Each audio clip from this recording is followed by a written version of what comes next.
एक व्यक्ति को दूसरे व्यक्ति से अलग क्या बनाता है? उसका लग्नेश बनाता है। उसका लग्नेश जहाँ पर बैठता है वही व्यक्ति का चॉइस होता है, अर्थात वही उस व्यक्ति की निजी अंदरूनी चाहत होती है, उसकी सबसे बड़ी चॉइस या चाहत होती है।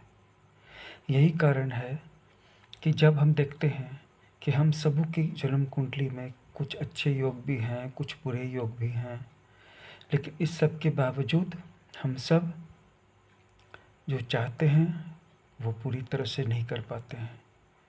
हमें जो चाहिए, जो वस्तुएं चाहिए, जितना पैसा चाहिए, जो पोस्ट चाहिए, जैसा बड़ा घर चाहिए, जैसी बड़ी वाली गाड़ी चाहिए, शायद सबको वो नहीं मिल जाता है। लेकिन फिर बात आ जाती है कि हम सब कहाँ पे रह के प्रतीक्षा करें। शायद इसे एक कॉमन आदमी कहेगा कि कहाँ पे रह के हम झक मारें। लेकिन जब आप प्रयास करते हैं तो कहाँ पे रह के प्रयास करते हैं, कहाँ पे रह के इंतज़ार करते हैं, यह भी मायने रखता है। और यह मायने रखता है लग्नेश से। एक व्यक्ति जिसने मुझे अपनी जन्म कुंडली दिखाई, तो मैंने उसकी जन्म कुंडली देखी। बातों ही बातों में उसने मुझे ये भी बताया कि शुरू में जहाँ पे उसके पिता एक गांव में रहते थे, तो उसके पास भी ये चॉइस थी कि जैसे कि उसके मोहल्ले के सारे युवा, सारे नौजवान वही काम करते थे। वो काम लिखने पढ़ने का था, वहाँ की कचहरी में डीड राइटिंग का था, रजिस्ट्री ऑफिस से संबंधित अनेक सारे टाइपिंग के, फोटो स्टेट के तथा ऑफिस से जुड़े हुए सारे काम जो कि ज़मीन की खरीद और बिक्री से संबंधित होते हैं, उसके पास भी ऑप्शंस थे। क्योंकि वहाँ जितने भी युवा थे जिनके जिनके फादर डीड राइटर्स थे, उस गांव में ही सेटल हो गए थे, इसके पास भी ऑप्शन थी।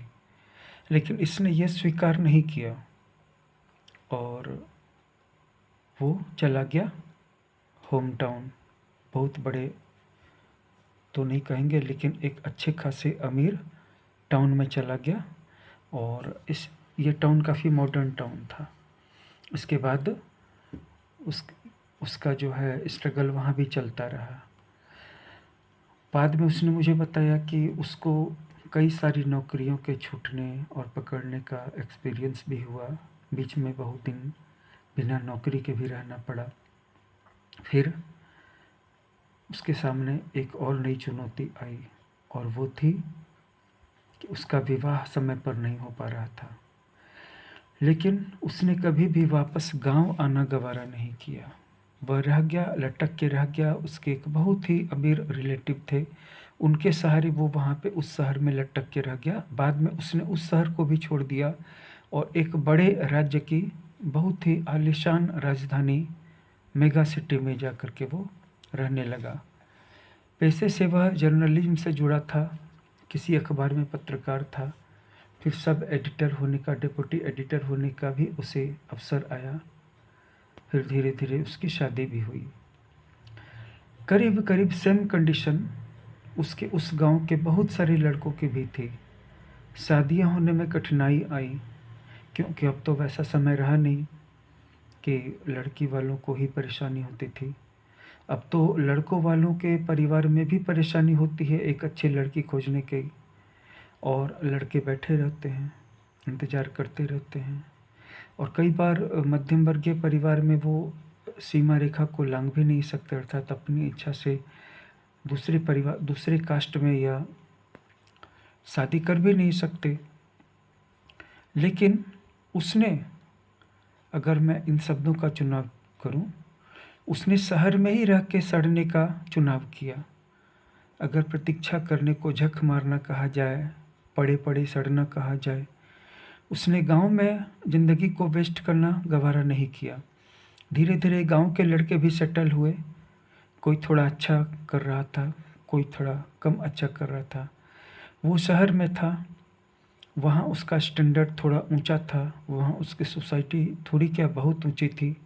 जान पहचान बड़े बड़े लोगों से थी, पुलिस महकमे में थी, पत्रकारिता में थी, डॉक्टर्स से थी, इंजीनियर्स से थी, कलेक्टर्स से थी और बहुत सारे एडिटर्स से थी और कुछ चंद राजनेताओं से भी जान पहचान थी।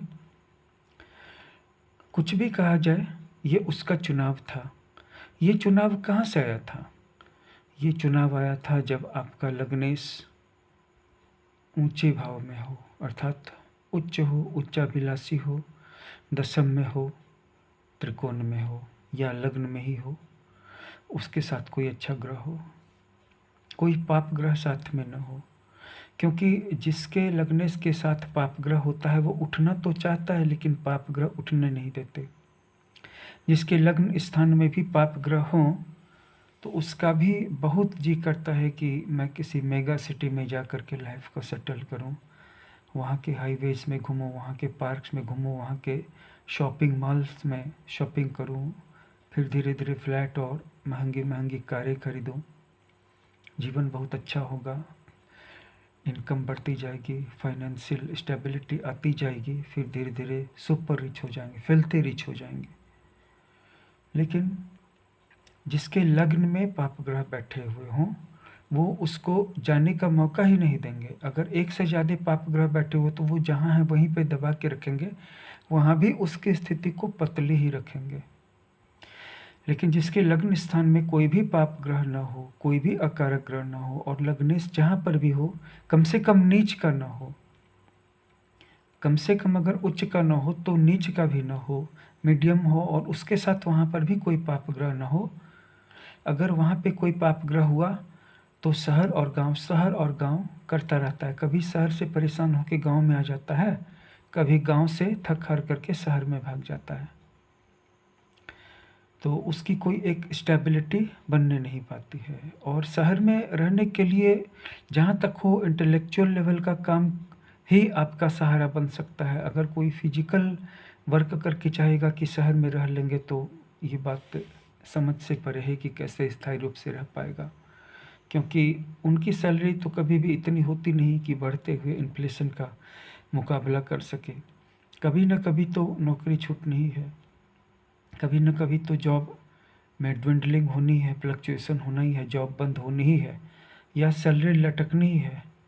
गांव आने के अलावा या दूसरे शहर में भागने के अलावा या उसी शहर में दूसरी जॉब ढूंढने और पकड़ने के अलावा कोई चारा नहीं होता उन लोगों के पास जो सिर्फ फिजिकल लेबर करते हैं जॉब में। इससे जो थोड़ा ऊपर का जॉब करते हैं वहाँ पे देख रेख का काम शामिल होता है, हिसाब रखने का काम शामिल होता है, लेकिन इसमें भी टाइम बहुत लगते हैं, 12 घंटे लगते हैं एक जॉब में। और कभी कभी इसमें फिजिकल एक्जर्शन भी शामिल होता है, थोड़ा पार्ट। तो जिसका फिजिक बहुत मजबूत होगा और माइंड से भी बहुत स्ट्रेंथ होगी अंदर में, वही लोग इस तरह के जॉब्स कर पाते हैं। और जैसा कि मेरा क्लाइंट जिसने पत्रकारिता की जॉब पकड़ी, उसके बाद एक बहुत बड़े स्टेट की मेगा सिटी वाली राजधानी में गया, आज वहाँ सेटल है। और सेटल है या नहीं सेटल है गांव के लोगों को तो दिखाई नहीं पड़ता है, अपनी प्रतिष्ठा बचा करके रखे हुए है। मिडिल क्लास होगा, मिडिल क्लास से थोड़ा नीचे होगा, थोड़ा ऊपर होगा, बट शहर को छोड़ करके नीचे आने की बात उसने नहीं सोची। और इसके लिए कौन उत्तरदायी था? उसका लग्नेश उत्तरदायी था। अगर लग्नेश के साथ कोई पाप ग्रह है तो वो वहाँ पर भी कठिनाई उत्पन्न करेगा। अगर ऊपर से पाप की दृष्टि है तो करीब करीब फेल कर देगा। लेकिन अगर सौभाग्य से लग्नेश अच्छी स्थिति में है, किसी पाप भाव में नहीं है और उस पर गुरु या शुक्र जैसे ग्रह की भी दृष्टि है और वह नीच का नहीं है, तो कोई कारण नहीं है कि जातक अच्छे शहर में जा कर के वहाँ से फिर वापस उसी गांव में लौटेगा जहाँ पे विकास की संभावनाएं बहुत कम हैं। जिन लोगों का लग्नेश कॉम्प्रोमाइजिंग होता है, आधी से ज़्यादा उम्र तक तो वो अपने उसी पैतृक निवास में रहते हैं। इसके बाद हर एक व्यक्ति के जीवन में जो एक अच्छा ग्रह होता है उसकी महादशा आती है। उस दौरान हर एक उस व्यक्ति को जो गांव में रहता है एक बार ऐसी बुद्धि आती है कि चलो कुछ और नहीं बना, मैं एक घर बना लूँ। अगर वो एक घर बना लेता है और घर बना करके उससे निकल जाता है, कहने का मतलब है कि उसको वो मैनेज कर लेता है, तो उसे गाँव के बीच में सौभाग्यशाली माना जाता है और उसे वहाँ पर सम्मान का प्रतीक माना जाता है। बाय द वे वो तो सुरक्षा का प्रतीक होता ही है। गाँव में रह कर के भी बहुत लोग बहुत अच्छे बिजनेस कर लेते हैं, अगर गाँव में उनको एक छोटी-सी सरकारी जॉब मिल जाए या छोटा-सा बिजनेस हो जाए। जैसे कि गाँव में बहुत सारे लोग सरकारी शिक्षक बन गए, कुछ लोगों ने दुकानें खोल ली, कुछ लोग अच्छे खासे मैकेनिक बन गए और कुछ लोग जैसे कि चापाकल इंस्टॉल करने वाली जो ट्रक होती है वो ले ली और 3 लाख, 4 लाख, 5 लाख पर मंथ तक इनकम पहुँच गया। कुछ लोग सीमेंट, गिट्टी, सरिया की दुकान खोल कर के बैठ गए, कुछ लोग कपड़ों की दुकान।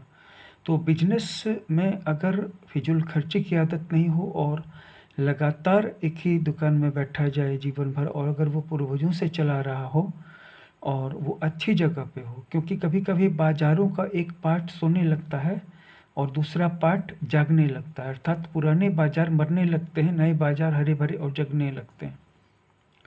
इसलिए बहुत कुछ डिपेंड करता है जीवन में कि आपकी आर्थिक स्थिति कैसी होगी, कहाँ जाएगी। लेकिन हाँ, इतना ज़रूर है कि जो कुछ भी आपकी जन्म कुंडली में आपको खींच रहा है, वो बहुत हद तक आपको अपने जैसा बना लेगा। अगर आप उसको कोऑपरेट करेंगे और उसके अंदर से चलेंगे, तो संभावना ये है कि आप सफल होंगे और संभावना इसकी ज़्यादा है कि तब आप संपन्न होंगे। हमारा काम जन्म कुंडली के इन्हीं पहलुओं को देखना है, और अगर आपके पास अपनी जन्म कुंडली को लेकर के कोई बुद्धि ऐसी है जो नहीं सुलझ रही है, तो कभी-कभी वो एस्ट्रोलॉजर्स के परामर्श से सुलझ भी जाती है। अगर आपको ऐसा लगता है कि इसमें कुछ मदद मिल सकती है और शायद आपको ये पता चल सकता है कि आप जो भी हैं, जहाँ पर भी हैं, क्यों हैं, क्या करना है और क्या कमी रह गई है, तो शायद इसमें कोई एस्ट्रोलॉजर आपकी मदद कर सकता है। इस चैनल से जुड़ जाएं। इसे अगर अभी तक सब्सक्राइब नहीं किया है तो सब्सक्राइब कर लें, लाइक और शेयर कर दें, ताकि और कुछ लोगों को भी ज्योतिष की नई नई खोजों की जानकारी हो सके। अपना ख्याल रखिएगा।